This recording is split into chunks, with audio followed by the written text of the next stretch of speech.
Aujourd'hui, vidéo un peu spéciale, je vais vous expliquer pourquoi est-ce que j'ai quitté la France. C'est une question qui me revient beaucoup et je vais vous donner mon point de vue sur la France et également sur les autres pays dans cette vidéo. Donc la vidéo va être un peu désordonnée, j'ai pas pris de notes, je vais juste vous parler un petit peu des choses que je pense et également vous parler à chaque fois que quelque chose me vient en tête de pourquoi est-ce que j'ai pris ces décisions là. Première chose qui me vient en tête, c'est les impôts. Donc est-ce que j'ai pas envie de payer beaucoup d'impôts? C'est même pas vraiment ça. Bien évidemment, il y a beaucoup trop d'impôts en France et j'ai pas envie de payer beaucoup d'impôts, mais vraiment ce qui m'énerve le plus en France, c'est le fait que en fait, on va payer beaucoup d'impôts pour faire que les gens qui ne travaillent pas aient de l'argent et puissent vivre. Ça n'a aucun sens de prendre l'argent à ceux qui travaillent pour ensuite le donner à ceux qui n'ont pas envie de travailler et qui décident simplement qu'ils n'ont pas envie de travailler. Donc l'utilisation des impôts, j'aime pas en France, j'aime pas comment est-ce qu'ils utilisent les impôts. J'ai l'impression qu'on paye des milliers d'impôts, quasiment 50% sur tout ce qu'on gagne. Et au final, cet impôt est mal utilisé, on ne voit pas où il est utilisé. Et ne me dites pas qu'il est utilisé dans le médical, ça n'a jamais aussi peu fonctionné le médical en France. Certes, vous allez avoir des soins gratuits, mais c'est totalement nul. Et quand vous allez dans d'autres pays, donc concrètement en Asie, vous allez à Bangkok, il y a des hôtels restaurants, enfin des hôtels hôpitaux pardon, et donc c'est carrément des hôtels de luxe avec des hôpitaux, c'est pas cher et vous avez des services de très très grosse qualité là-bas. Il faut arrêter de dire que en France, ok vous payez des impôts mais vous avez les soins, c'est totalement faux. C'est pas du tout la chose principale qui est utilisée avec les impôts et également c'est pas du tout le meilleur service possible dans le monde. Donc voilà, concrètement il y a beaucoup trop d'impôts. Il n'y a pas que les impôts sur les sociétés, après il y a les impôts sur ce que vous versez, donc les impôts sur ce que vous allez vous verser à vous sur la fortune ou l'impôt sur le revenu en gros. Vous avez également la TVA ensuite quand vous rachetez des choses. Si vous voulez investir l'argent sur lequel vous avez gagné cet argent, déjà payé des impôts et que vous gagnez avec votre investissement, vous devez repayer des impôts sur ce que vous avez gagné avec votre investissement. Enfin vraiment il y a des impôts à tous les côtés et quand vous créez une entreprise, des fois on vous appelle, on vous dit vous avez ça à payer, vous connaissiez même pas l'impôt. Moi j'étais auto-entrepreneur, c'était vraiment une entreprise bas de gamme, on m'appelait, on me demandait de payer des choses à 300 €, je savais même pas que ça existait. Donc il y a vraiment des impôts qui sortent de n'importe où et que vous devez payer en France et c'est vraiment beaucoup trop. Et voilà, surtout l'utilisation. Honnêtement, voilà, c'est pas du tout bien utilisé. Il y a des pays avec moins d'impôts où les infrastructures sont beaucoup mieux. Tant qu'on en parle de la mentalité en rapport avec les gens qui n'ont pas envie de travailler et qui du coup, nous, on va utiliser nos impôts pour les payer. Cette mentalité-là aussi de profiter et du coup de toujours ne pas être content de la France, profiter de la France, mais en même temps ne rien donner en échange et être très content de ça. Je comprends en même temps les gens qui le font parce que quand vous travaillez, vous n'êtes pas récompensé. Donc il y a plus de gens qui profitent.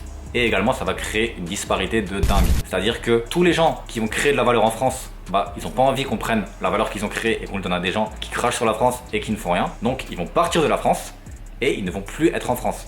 Et au contraire, les gens qui n'ont pas envie de travailler et qui veulent profiter du système vont arriver en France. Et donc les gens qui créent de la valeur vont partir et les gens qui n'en créent pas vont arriver. Et de plus en plus, ça va créer une disparité et ça va vraiment exploser à un moment. C'est pas possible que ça continue comme ça en fait. Donc moi je pense concrètement que la mondialisation n'était pas autant développée dans le temps. Dans le temps, on pouvait pas voyager dans 50 pays, s'expatrier très facilement. Mais de nos jours, c'est tellement facile pour un entrepreneur et quelqu'un qui crée de la valeur d'aller dans un autre pays que c'est plus possible de forcer les gens à rester en France. Ils vont forcément partir s'ils sont pas contents. Et donc maintenant, ce qui va faire que un pays va attirer les gens, c'est est-ce que le pays est bien pour ceux qui créent de la valeur. S'il n'est pas bien, les gens vont partir.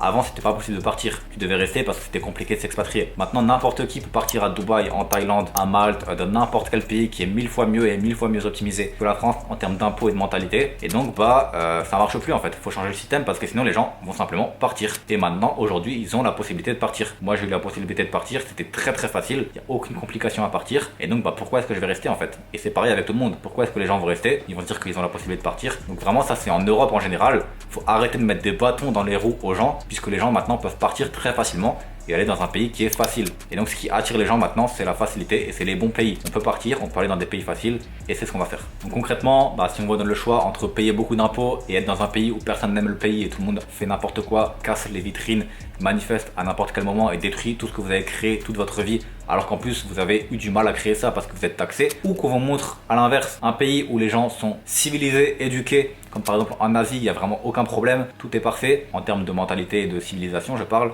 Le choix est vite fait en fait. Vous allez payer moins d'impôts, le coût de la vie va être moins cher, les gens vont pas casser ce que vous avez créé toute votre vie et quand vous sortez dans la rue, tout le monde est poli, tout le monde est respectueux, il n'y a aucun danger. Et quand vous allez dans les magasins, quand vous allez acheter un café par exemple, les gens sont très respectueux, il y a vraiment une bonne ambiance. Et ça, je vous parle de l'Asie, j'étais à Bangkok, j'étais à Bali, vraiment l'ambiance là-bas est totalement différente. Et si vous partez de la France, pour ceux qui n'ont pas essayé, voilà, moi la première fois que je suis parti en France, je suis parti pendant un an à Malte, je suis revenu en France, vous avez vraiment un changement de fou. C'est pas possible en fait de se l'imaginer tant qu'on n'est pas parti de la France. Et si vous partez de la France pendant un an et que vous y revenez, vous allez avoir un choc de la différence.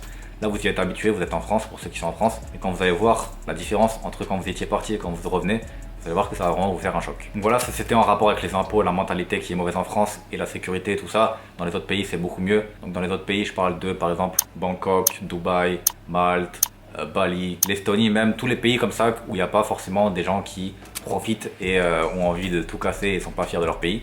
C'est des meilleurs pays tout simplement de la mentalité et également la plupart du temps dans les impôts aussi, puisqu'en France on est le pays avec le plus d'impôts en Europe, numéro 1 en Europe. Donc pour finir rapidement sur la mentalité, également l'autre point de pourquoi est-ce que j'ai quitté la France. Tout le monde est aigri, tout le monde se plaint tout le temps et tout le monde pense que c'est le roi et qui sait tout. Et donc c'est difficile d'avoir des rencontres avec des gens qui sont open d'esprit et des gens qui se remettent en question et qui ne sont pas tout le temps égoïstes. Donc que ce soit avec les meufs ou avec les mecs en général. On va s'arrêter maintenant sur tout ce qui est mentalité et impôts et on va parler même des infrastructures et de l'évolution et des opportunités en France. Je suis désolé mais en France ça fait quasiment 10 ans qu'il n'y a plus aucune innovation. On a juste à regarder dans les crypto-monnaies. Les crypto-monnaies sont sorties en France, il y a 30% d'impôts sur les crypto-monnaies, ça n'a aucun sens. C'est une nouvelle innovation, il faut en profiter pour attirer des gens et améliorer le pays. Et non, il y a 30%, tout le monde a quitté la France, tous ceux qui ont été dans les cryptos ont quitté la France et il n'y a aucune innovation, aucune aide. On va dans d'autres pays, il y a 0%, ils aident.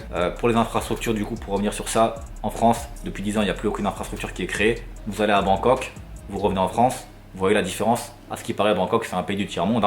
Quand vous voyez les buildings qu'il y a à Bangkok et les buildings qu'il y a à Paris ou en France, il y a une grosse différence de qualité. Voilà, à Bangkok, vous avez pour 900 € un building de dingue avec des piscines, des salles de sport, il y a tout à l'intérieur. Et en France, pour 1000 €, vous avez rien du tout et il n'y a pas de building comme ça en France, ça n'existe même pas en fait. Donc vraiment, maintenant on parle de Bangkok, mais vous pouvez comparer à des pays civilisés, évolués, si vous voulez, comme par exemple le Japon ou la Corée du Sud. La différence est vraiment dingue entre les évolutions qu'il y a là-bas et les évolutions qu'il y a en France. En France, il ne se passe plus rien. Là-bas, ils sont 10-15 ans en avance sur nous. Il y a vraiment des nouvelles évolutions et des opportunités de dingue. Dubaï, pareil. Donc si vous êtes entrepreneur et que vous voulez créer des choses, en France, toutes les nouvelles technologies, toutes les nouvelles évolutions, il n'y a rien à faire parce que soit l'Europe vous met des bâtons dans les roues, soit l'État, soit il y a trop d'impôts, soit ils sont même pas intéressés parce qu'ils n'ont pas envie de créer de nouvelles choses et du coup, il n'y a pas d'opportunité.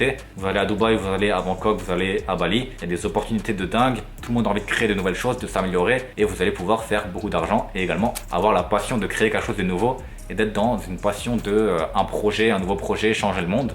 En France, vous pouvez plus changer le monde. J'ai l'impression que c'est bloqué 10 ans en arrière et que plus possible de changer. Tout est bloqué, c'est comme ça. Il y a des impôts, c'est comme ça. Il n'y a pas d'infrastructure, c'est comme ça. La mentalité est nulle, c'est comme ça. Personne ne veut rien changer en fait. Et voilà pour finir le coût de la vie. Donc voilà, en France, le coût de la vie est un peu élevé comparé à des pays plus en Asie par exemple. Un peu moins peut-être à Dubaï et à Malte, là le coût de la vie est peut-être un peu plus élevé. Mais voilà, en rapport avec ça, on a moins d'impôts et des infrastructures, donc ça vaut le coup.